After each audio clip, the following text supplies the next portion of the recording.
You are watching the sound of Pentecost.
Hallelujah.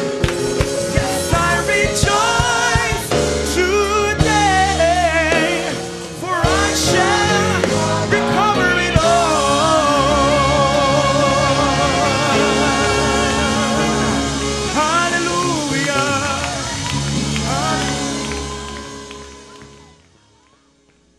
If someone here today feel hopeless, feel cast down, feel despondent, feel all alone, there is this blessed hope. Hope can be defined as looking forward to something desired with expectation.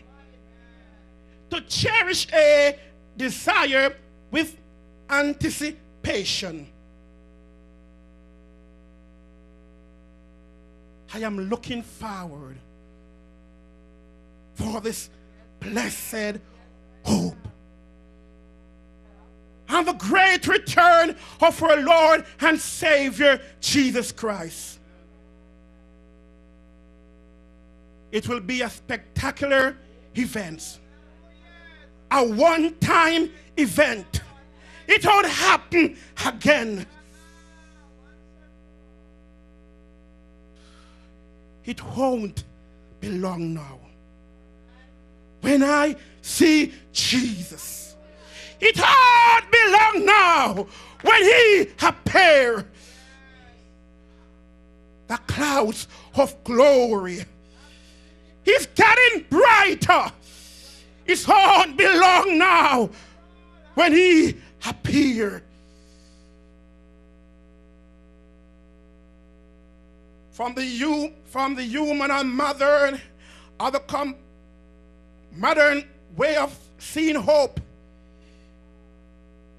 it may happen or it may not happen.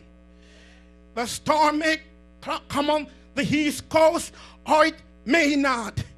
It's a hit or miss situation. But the hope that I have in Christ Jesus, from a biblical point of view, that this hope is certain. This hope is a confident. He's not a hit or miss. He's coming with power. We praise the Lord. We praise the Lord. This biblical hope is a certainty, a confident expectation of what God will do in the future based on his past faithfulness on his promise. What God promised, that will he do. God is faithful. His word is trustworthy. He's a reliable source. He's the reason for my hope. He's the reason for my hope. It was based on his own integrity, ability, that God made the promise to bless Abraham and give him many descendants. Abraham and his wife Sarah were long past their childbearing years. Yet his hope was not a wishful thinking, but a confident trust in the one who could deliver. The book of Romans tells that God, who quickened the dead and called those things that are not as though they are, who against hope, in hope that he may become the father of many nations, being not weak in faith, he considered not his own body dead, nor the deadness of Sarah's womb. He staggered not at the promise of God. He wavered not at the promise of God. He did not take second thought of the promise of God.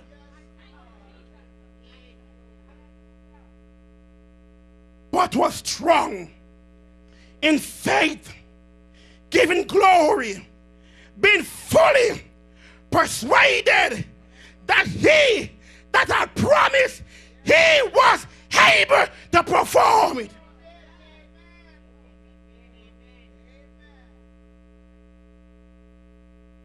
This hope I have is not something that I hope today and I change my mind tomorrow. Hope is in me. I'm pregnant with hope.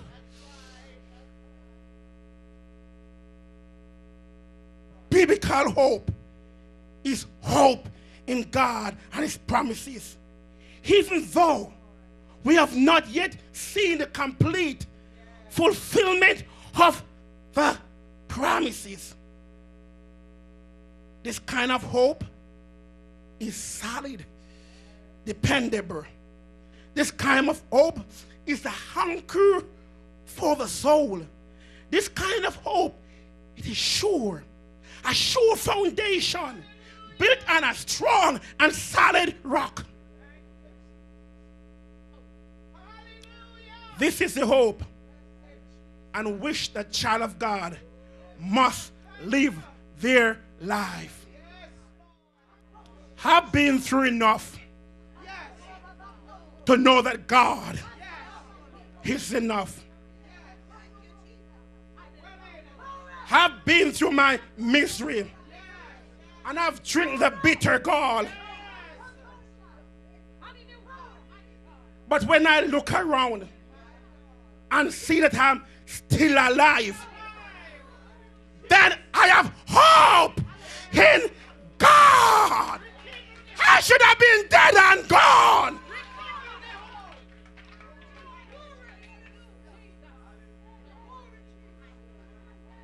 In 2007, I was so sick that they had to relieve me from work for 3 months. And every specialist I've been through, because they say I have lupus, nobody couldn't help me. I remember passing out, almost dying in the hospital, sent me home. But when I realized that I'm alive and I'm not dead, when I realized that I'm alive and not dead, I forget about my misery and my wormwood and the bitter God, and I say, I shall not die but live. I shall not die but live.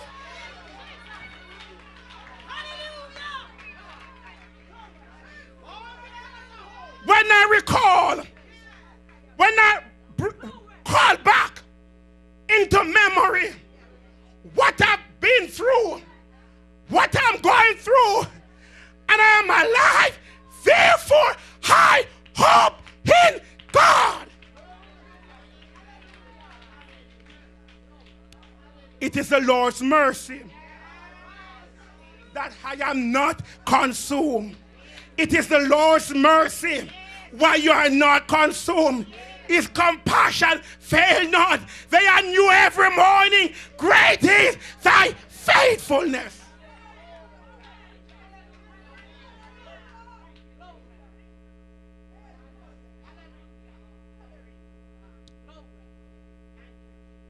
The fact that you're alive, there's hope for a better day and something good to happen. The fact that you're alive, it doesn't matter how hopeless. You see, growing up as a kid, I was the poorest. We were the poorest not even poor. We live in a state of poverty. And all hope was gone. But today, I am blessed among all men. It did not seem possible.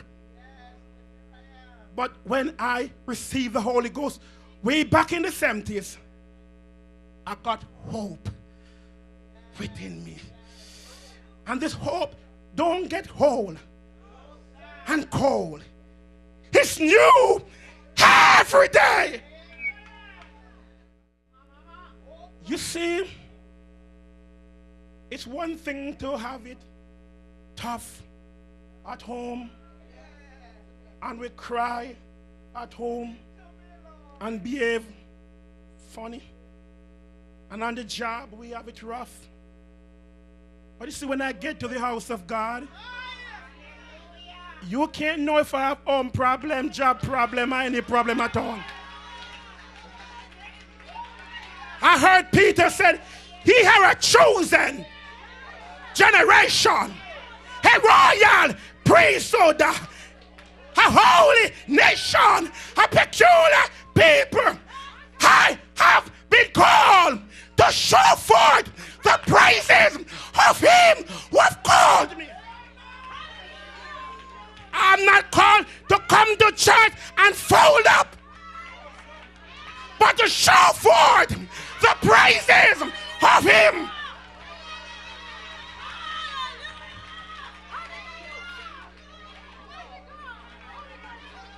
Which in time past we were not a people. Which in time past we have no mercy.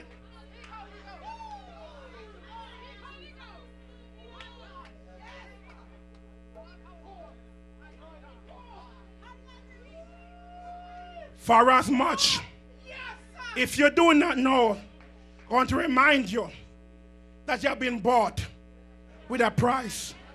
You have been redeemed. You have been redeemed. You have been redeemed. You have hope. You have hope. You have a hope.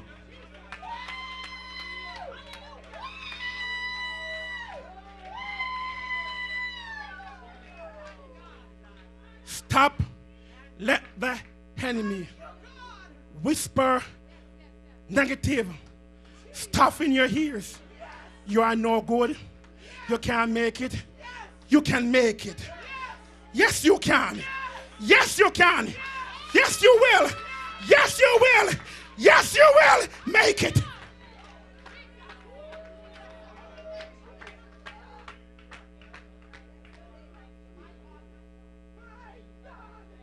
So after you have a bad day at home and bad day in the job and you cry enough, when you get to the house of God, rejoice, make nice, look mad, look crazy, don't look proper, don't look nice, just get mad for God.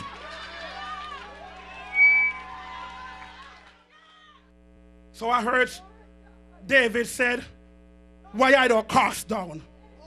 Oh my soul. Why are you cast down? Oh my soul. And why don't it quiet within me? Hope thou in God.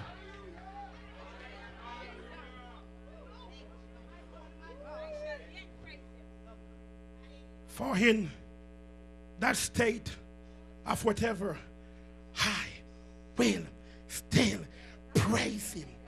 God, feeling down, I will praise him. Feeling cast down, I will still praise him. Trouble on every hand, I will still praise him. Trouble here, I will still praise him.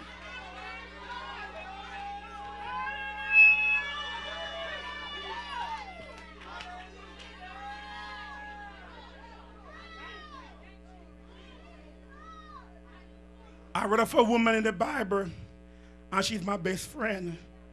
Her name is Hannah. That's my best friend.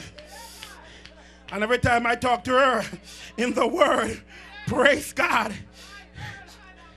You said, Hannah, was a church lady, just like some of you. And every year, along with her husband, who's Elkanah, they have to go up to Shiloh to worship.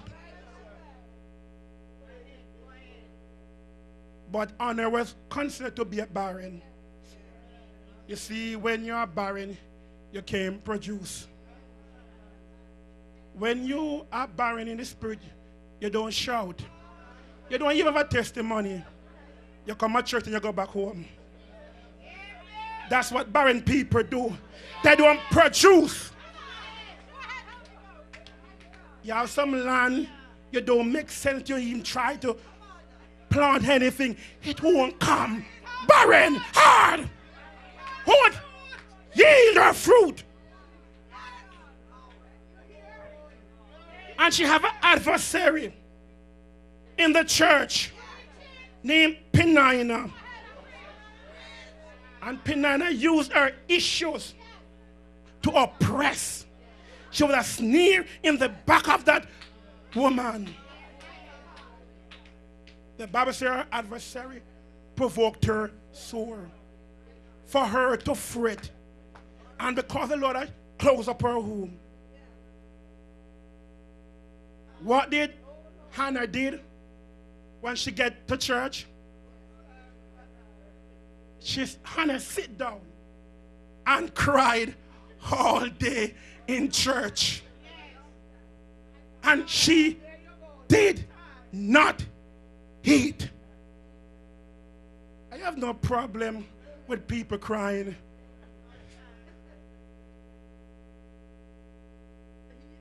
But when it comes to eating,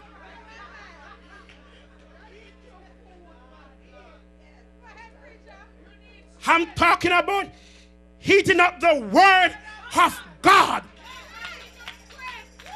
Too many Hannahs come to the house of God and they are saying what Penina is saying about them, are doing to them, or giving her the attitude, or giving her the bad eye.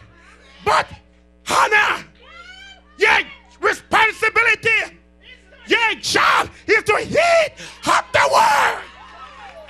You talk about me as much as you please. I'm going to eat. Church people can't stop me from praising my God.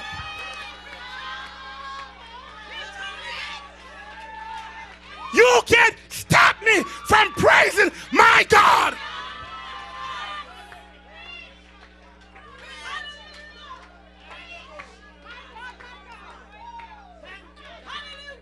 Some folks think I'm mean.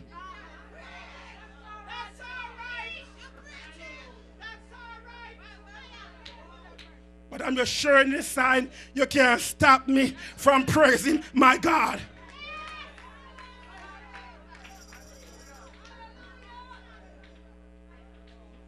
The word is life. When you come to church, receive the word. Heat up the word. Heat up the word. Dine at the table because you're going to need the word. The choir sing every day will be Sunday, but well, for right now it's only one day Sunday. And tomorrow you're going to need the word. On the job you're going to need the word.